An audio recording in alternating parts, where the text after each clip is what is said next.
Fish Venkat గారు గత 4 ఏళ్లుగా అనారోగ్యంతో పోరాడి చివరికి 2025 జూలై 18న రాత్రి 9:25 ప్రాంతంలో కన్నుమూశారు.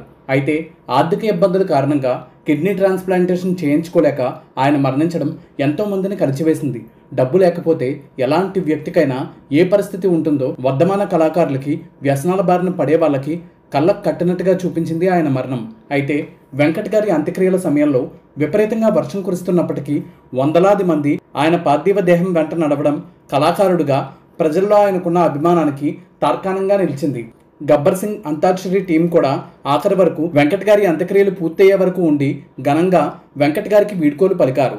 అయితే టాలీవుడ్కి సంబంధించిన ఎవరూ కూడా తోటి కళాకారుడు చనిపోయే పరిస్థితుల్లో ఉన్న ఆర్థిక సాయం అందించలేదని, అలాగే మూవీ ఆర్టిస్ట్ అసోసియేషన్ కూడా పెద్ద కళాకారుల కోసం తప్ప పేద కళాకారుల కోసం పనిచేయడం లేదని, అలా పనిచేయలేకపోతే అసోసియేషన్ ఎందుకని సభ్యత్వం కట్టుకోలేని పరిస్థితుల్లో ఉన్నవారికి కూడా కొన్ని కనీస సౌకర్యాలన్నా కల్పించాలని కొంతమంది అంటూ ఉంటే, వచ్చిన డబ్బుని ఆదా చేసుకోకుండా వ్యసనాల బారిన పడి మళ్ళీ పరిశ్రమ మాకు సాయం చేయలేదని చెప్పడం సరికాదని, ఎవరికైనా నచ్చితే సాయం చేయొచ్చు, లేదంటే లేదు, అంతే తప్ప సినీ పరిశ్రమలో ఉన్నవారు ఎలాంటి వ్యసనాలకు లోనైనా ఆర్థిక క్రమశిక్షణ లేకుండా స్వయంగా జీవితాన్ని నాశనం చేసుకున్నా కూడా సినిమా ఇండస్ట్రీదే బాధ్యత అనే విధంగా వ్యాఖ్యానించడం సరికాదని కొంతమంది వ్యాఖ్యానిస్తున్నారు. అంతేకాకుండా చివరి వరకు వెంకట్ గారిని అత్యద్భుతంగా చూసుకున్న ఆయన కుమార్తె స్రవంతి గారు, భార్య సువర్ణ గారి గొప్పతనం కూడా ఎంతో మందిలో స్ఫూర్తి నింపింది.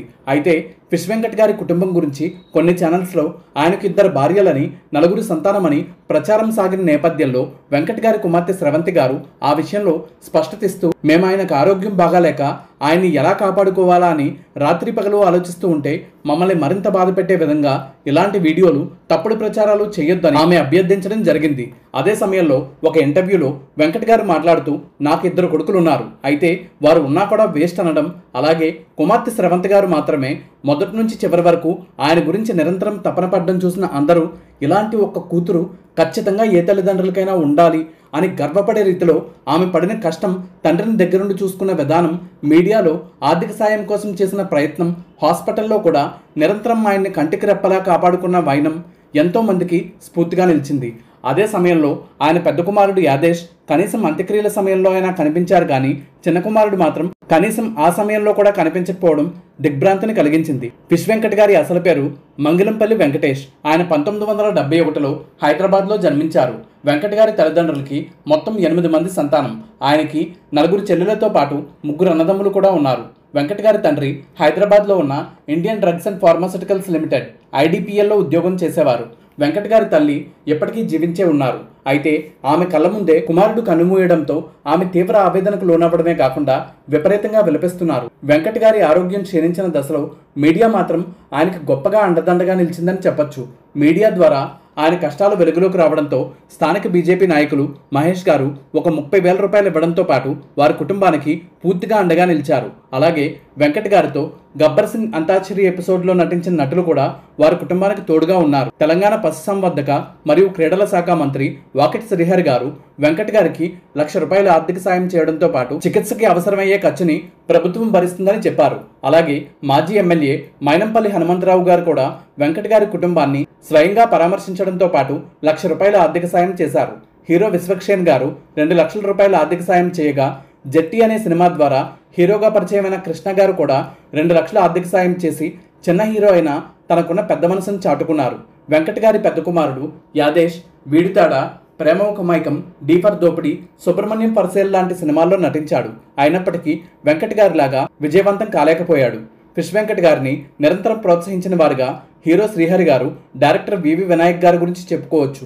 వారిద్దరి ఫోటోలు వెంకట్ గారు తన ఇంట్లో పెట్టుకోవడమే కాకుండా డైరెక్టర్ హరీష్ శంకర్ గారు కూడా పలు సినిమాల్లో అవకాశాలు ఇచ్చి ఎంతో ప్రోత్సహించారని పలుమార్లు చెప్పారు. అంతేకాకుండా ప్రస్తుతం బీఆర్ఎస్ పార్టీ ఎమ్మెల్యేగా ఉన్న టి పద్మారావు గౌడ్ గారు గతంలో 4 ఏళ్ల క్రితమే వెంకట్ గారికి ఆరోగ్య సమస్యలు వచ్చినప్పుడు సీఎం రిలీఫ్ ఫండ్ ద్వారా ₹5,00,000 ఇప్పించారని చెప్పారు. అలాగే గత కొన్ని నెలల కిందట వెంకట్ గారికి ఆరోగ్య సమస్యలు వచ్చినప్పుడు ఆంధ్రప్రదేశ్ ఉప ముఖ్యమంత్రి పవన్ కళ్యాణ్ గారి నుంచి ₹2,00,000, ప్రముఖ నిర్మాత చదలవాడ శ్రీనివాసరావు గారి నుంచి ₹1,00,000 ఆర్థిక సాయం అందింది. అయితే సినిమా ఇండస్ట్రీ నుంచి ఫిష్ వెంకట్ గారి కోసం ఏ ఒక్క హీరో కూడా స్పందించలేదు అనే ఒక అభిప్రాయాన్ని తుడిచేస్తూ మంచు మనోజ్ గారు వెంకట్ గారి కుటుంబానికి వీడియో కాల్ చేయడమే కాకుండా, అమ్మ నేను ఊర్లో లేకపోవడం వల్ల రాలేకపోతున్నాను, 2 రోజుల్లో ఇంటికి వచ్చి కలుస్తాను, మీకు నేనున్నాను అని భరోసా ఇవ్వడం ఆయన మంచి మనసుకి తార్కాణంగా నిలిచింది. అలాగే సనత్ నగర్ ఎమ్మెల్యే మాజీ మంత్రి తలసాని శ్రీనివాస్ యాదవ్ గారి కుమార్తె డాక్టర్ కావడంతో ఆమె చొరవతో పీఆర్కే హాస్పిటల్లో వెంకట్ గారికి చివరి దశలో ₹1 కూడా తీసుకోకుండా వైద్యం అందించి సాయి శక్తులా ఆయన్ని కాపాడడానికి ప్రయత్నించారని చెప్పారు వెంకట్ గారి కుమార్తె స్రవంతి. వెంకట్ గారికి 2 మనవళ్ళు సంజీవన్, అనిరుద్ధ్ కూడా ఉన్నారు.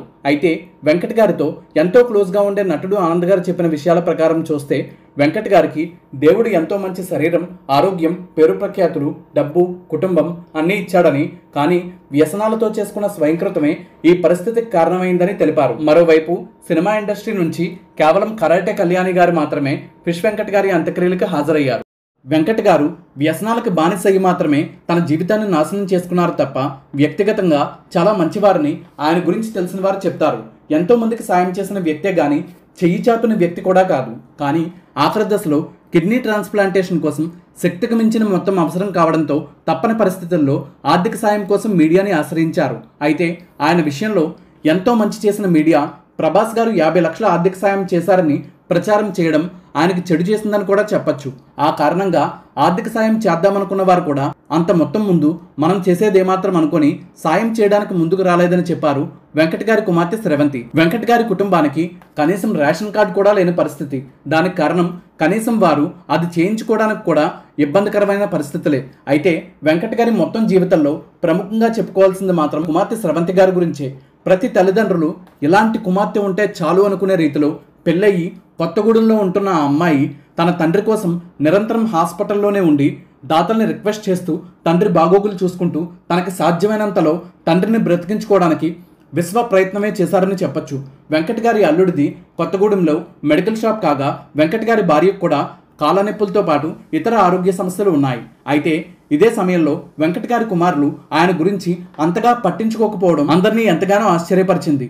ఒక మనిషి బ్రతుకున్నప్పుడు ఎలా బ్రతికినా 100 సినిమాలు చేసిన వెంకట్ గారి అంతిమ సంస్కారాలు తర్వాత జరిగిన కార్యక్రమాలు మాత్రం హుందాగా జరగాలంటే ఆర్థిక సాయం చేయాలనుకుంటున్న ఎవరైనా కూడా ఆయన కుమార్తె స్రవంతి గారి ఫోన్పే అకౌంట్కి ఎంత తోస్తే అంత మొత్తాన్ని పంపిస్తే ఈ కష్ట సమయంలో ఆ మొత్తం వారికి ఎంతో ఆసరాగా ఉంటుంది. వెంకట్ గారి కుటుంబానికి ఎటువంటి ఆర్థిక సాయం చేయాలనుకున్నా కూడా మీకు కనిపిస్తున్న స్రవంతి గారి SBI అకౌంట్ నెంబర్ లేదా వెంకట్ గారి ఫోన్పే నెంబర్కి మీరు పంపించాలనుకుంటున్న మొత్తాన్ని పంపించండి. ఈ కష్ట సమయంలో ఆ కుటుంబాన్ని ఆదుకోవడంలో మీరు కూడా భాగం కండి. ఎంతో కష్టపడి పేరు ప్రఖ్యాతులు సంపాదించుకొని వ్యసనాల బారిన పడి జీవితాన్ని అన్ని విధాల ఇబ్బందికరమైన పరిస్థితుల్లోకి స్వయంగా నెట్టేసుకున్న వెంకట్ గారి పరిస్థితి వేరే ఎవ్వరికీ రాకూడదని ఆకాంక్షిస్తూ ఆయన పవిత్రాత్మకి శాంతి చేకూరాలని మనస్ఫూర్తిగా కోరుకుందాం.